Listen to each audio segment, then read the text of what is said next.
Then Jesus said to the crowds and to his disciples, The teachers of the law and the Pharisees sit in Moses' seat.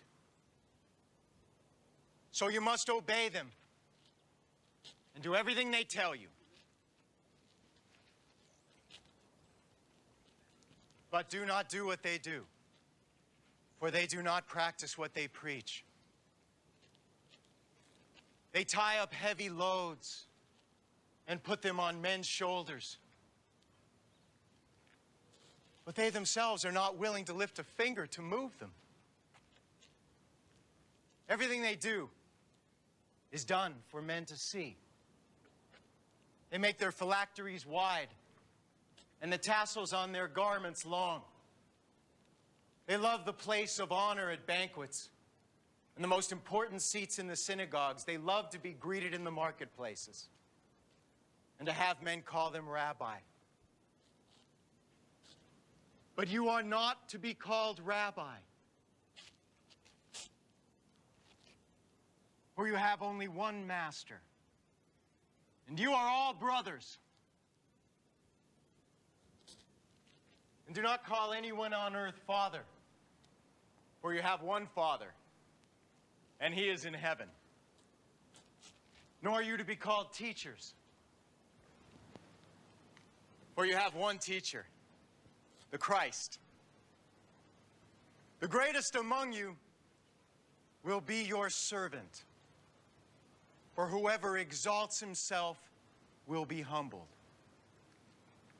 and whoever humbles himself will be exalted.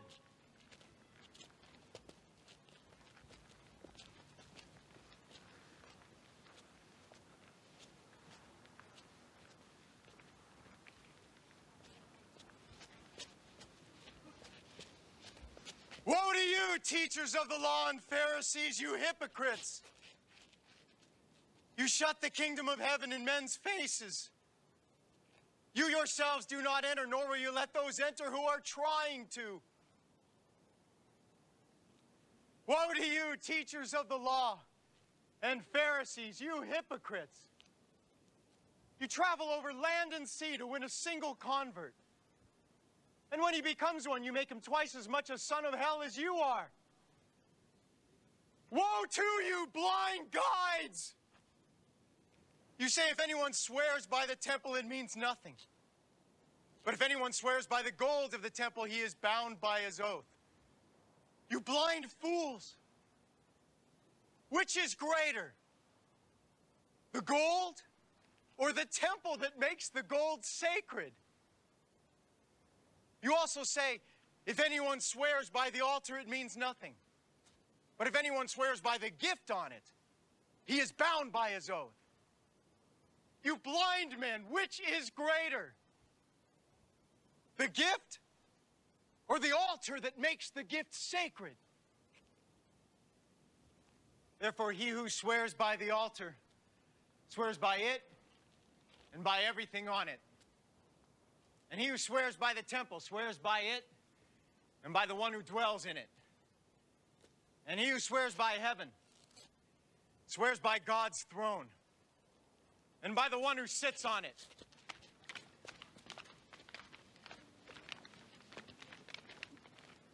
Woe to you, teachers of the law and Pharisees, you hypocrites!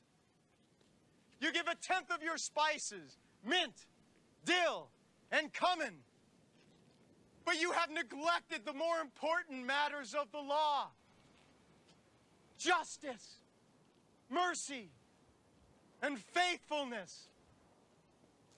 You should have practiced the latter without neglecting the former.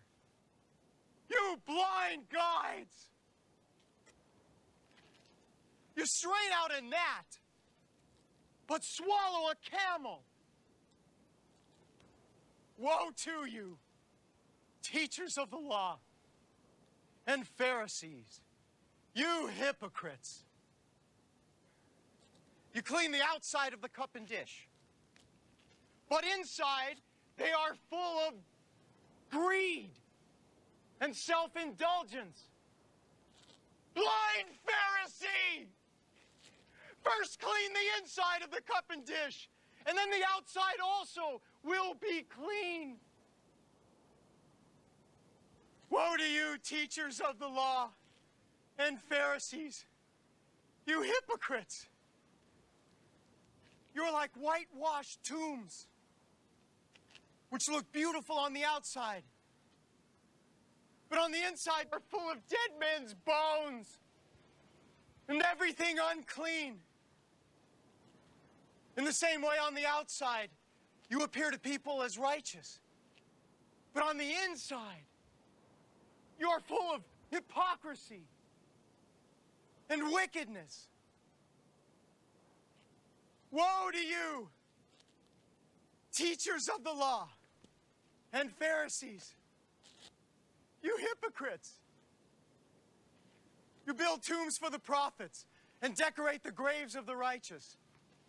And you say, if we had lived in the days of our forefathers, we would not have taken part with them in shedding the blood of the prophets. So you against yourselves that you are the descendants of those who murdered the prophets. Fill up then the measure of the sin of your forefathers. You snakes! You brood of vipers! How will you escape being condemned to hell?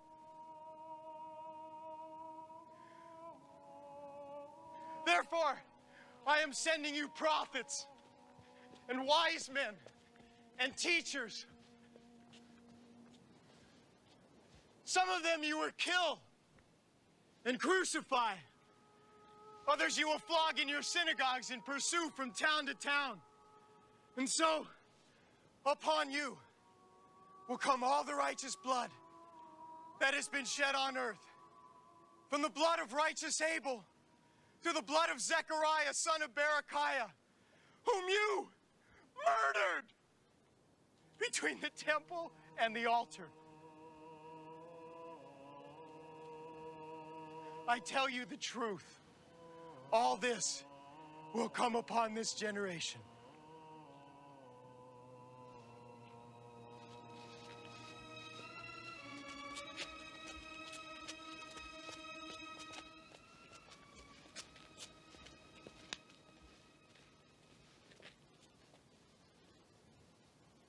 Oh, Jerusalem, Jerusalem.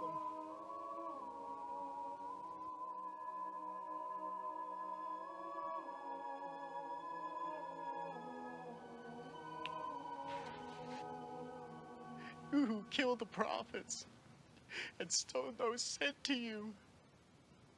How often I have longed to gather your children together as a hen gathers her chicks under her wings, but you were not willing. Look, your house is left to you desolate. For I tell you, you will not see me again until you say, blessed is he who comes in the name of the Lord.